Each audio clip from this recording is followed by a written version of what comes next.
Hi guys, so for today's video, I thought I would talk to you about products that I really dislike. Borderline hate on my skin. So these are products that I've had for a while, some of them way longer than I should have. I have tried all these products a lot of times. I've used them in different ways with different products, but they just do not work on my skin. So I have been wanting to do this video for like 2 years. However, I just didn't have enough products that I really felt passionate about to make a video.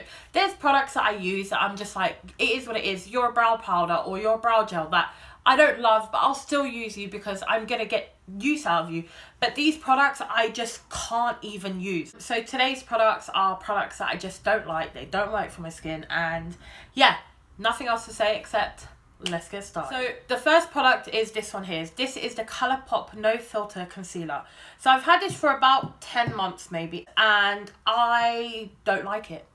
It does not work on my under eyes. So I have used this a lot as a mixing concealer. I've used it as an eye primer, and I like it for an eye primer. However, for a concealer, it does not work on my skin. So for me, the reason why I don't like this, there's many. So I'm going to start off with, it's a very drying formula for my under eyes. It does not work on my under eyes. My under eyes look super crepey and just dry, and that's never a look that I want. It's also not full coverage. It does build nicely, but it's just not full coverage enough for what I like. The colour is way too light for me, but that's like my fault. It's not because it's too light that I don't like it. I just don't like the formula. It also creases like no other concealer I've ever tried. Most of my concealers don't crease on me when I'm using my Laura Mercier setting powder. However, even this creases on me when it's set. Another thing that I don't really find myself saying a lot, but this concealer is too matte, which I think is why it's too drying on my skin and it looks crepey. I don't really say concealers are too matte. I like my Tarte Shape Tape. That's pretty matte. I like my e.l.f. concealer. That's pretty matte. But this one is too matte. It's too drying for my under eyes. This is a concealer that, as I mentioned before, it creases so much on me.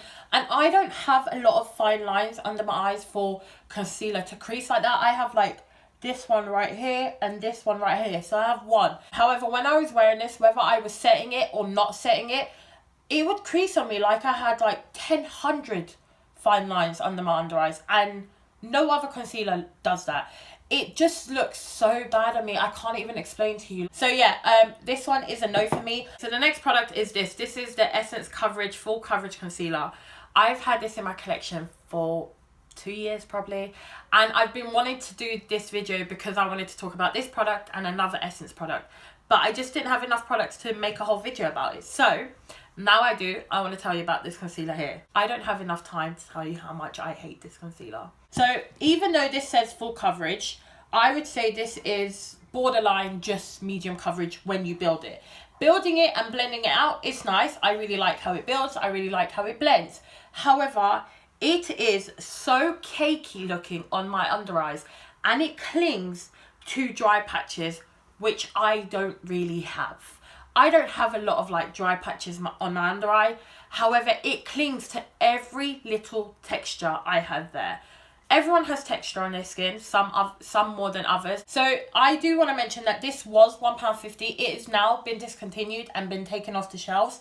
It was £1.50, so it's not something that broke the bank. It's a very affordable concealer. However, I really did not like this, and honestly, I would not recommend this. Absolutely not recommend this.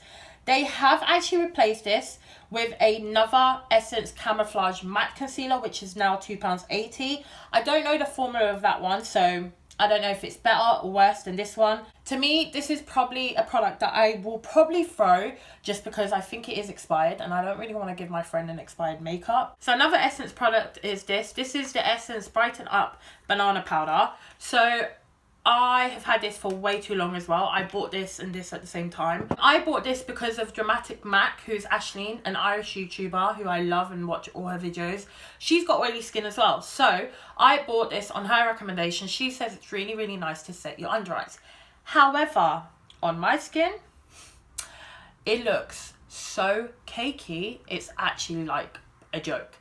It's so cakey looking under my under eyes that I just can't work with it.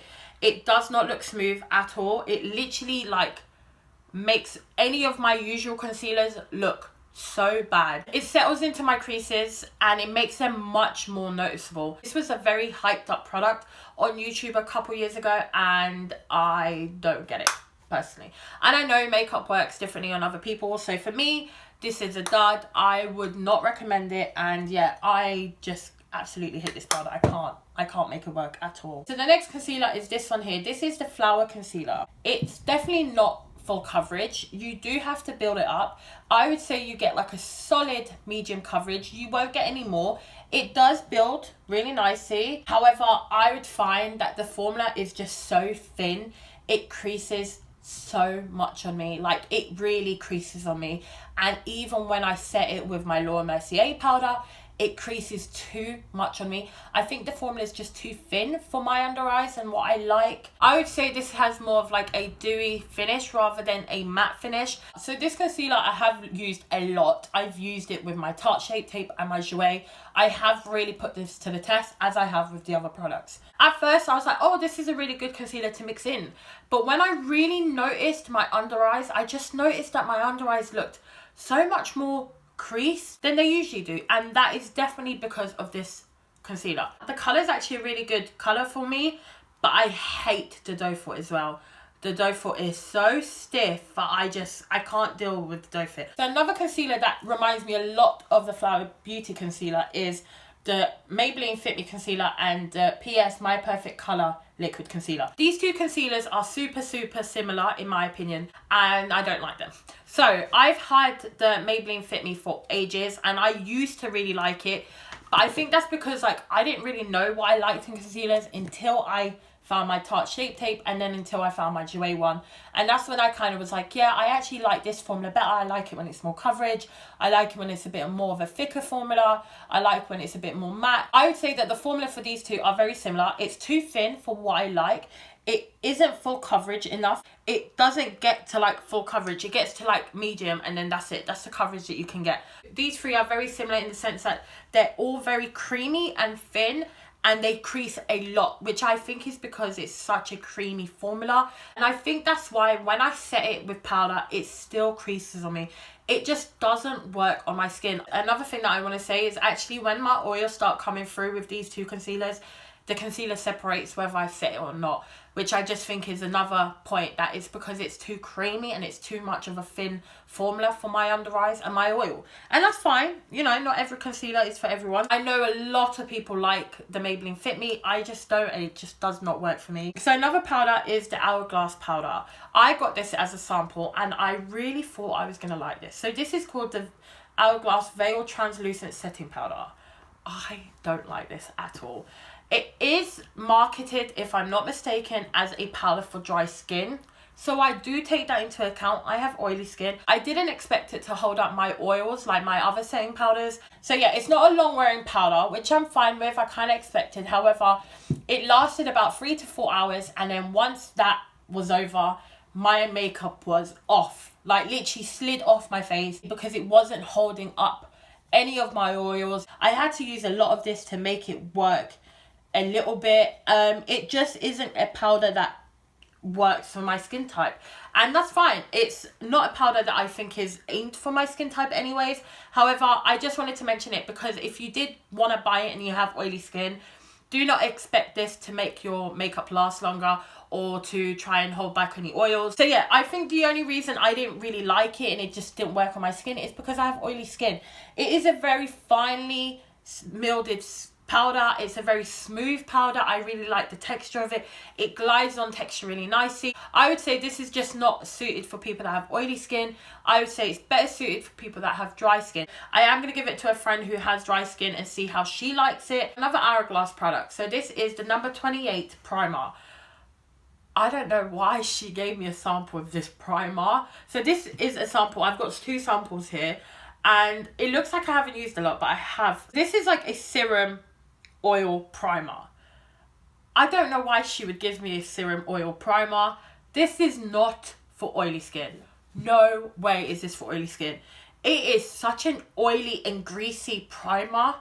I've used this about 3 times and every time my makeup looks so bad and so greasy and so oily, and it separates. My makeup separates under this, which is just because I do have oily skin and I'm literally putting oil on top of oil. I do use oil, right? I use oil at night to combat my skin making so much oil. However, under makeup, no. This and the powder are just products not for my skin. They are samples, so I never bought them, but I just wanted to let you know, if you have oily skin, the same powder I don't think will work for oily skin types like mine. And the primer, girl, no. So yeah, if you have oily skin, I would not recommend the Hourglass number 28 primer. So my next product is this. This is the Revolution Conceal and Hydrate Radiance Foundation. If you have not seen my review and my first impressions, I'll link it up here. Go watch that, because that's all you have to see. It is so bad on my skin. This is meant to be a foundation that doesn't cling to dry patches, that doesn't crease and doesn't settle into fine lines. And I have never had a foundation that looked as bad on my skin as this. This and that Poundland foundation have been the worst things I've ever put on my face. This separated on my skin so badly. It looked so bad. Like, even when I set it, it looked so bad. I can't even get over how bad it looks. I've used this using so many different methods and products. I've used this with different primers, different concealers, different setting sprays, different setting powders, and it just looks so bad on me. It clings to my patches, it clings to my texture, it separates. It looks so cakey. It looks like a joke. My first impressions, I was actually going out straight after, and I had to take this off because there was no way I was wearing this out. I've heard a lot of people talk very highly about this product, and I was super excited about it because I really wanted to see if it was going to be like this really pretty, dewy, medium coverage, lightweight foundation, and I got a hot mess foundation instead. So yeah, if you haven't seen my first impressions on this video, I will link it up here. Honestly, I haven't changed my opinions on it. It looks really bad on my skin, and it's just a foundation that I cannot make work for me. And it's a pity because I really did think I was going to like this. I had pretty high hopes. And yeah, it's not a foundation for me. So my last product is this. This is the PS Glow Setting Spray. I hate setting sprays like this. I don't know why I keep doing it. I keep buying them because I keep saying glow, and I'm like, glow, yes. Dewiness, yes. I love setting sprays that give me some dewiness, but this literally just has glitter. For me, I'm just kind of over the glow setting sprays because they're not glowy, they're not dewy, they are glittery. They are literally fine shimmers all over my face, and it doesn't look right. Like, yeah, in like dimmed light, it might look alright. Like in certain lighting, you might not be able to tell. Go out in the sunlight and then you literally look like Edward Cullen. So yeah, this is another product I absolutely hate and I don't use because I can't use it. This whole glow setting sprays, I'm kind of just over them. They all don't work on me. They all just leave me looking like Edward Cullen. Another one that I can't use is the Glow Revolution Prime Set Glow. This I cannot use. It also has specs. As you can see, I haven't used this a lot because I come out looking like Edward Cullen, and it doesn't matter how far away I do it, I still look like Edward Cullen. I literally look like I have glitter and shimmer all over my face. So yeah, so both of these products are products I absolutely hate. Just glow setting sprays in general, I don't like. So yeah, these two products I would not recommend if you want like a dewy setting spray. These are not the ones for you. If you want to look like Edward Cullen, go for it. Buy these. You'll have a blast. So yeah, guys, those are the products that I hate, dislike, don't work for my skin, and I've tried to make work for my skin, but they just don't. So yeah, most of these products are actually going to go to friends or in the bin. Like this one is expired. I am going to throw this away. So yeah, guys, I really hope you enjoyed today's video. These were 10 to 11 products that I absolutely hate and dislike. Hate is a very strong word, but honestly, some of these products I'm so passionate about that I hate them that much. This one I hate. So yeah, guys, I really hope you enjoyed today's video. Please let me know what products you dislike / hate. And yeah, guys, I'd really appreciate if you gave me a thumbs up, and I will see you next time. Bye, guys.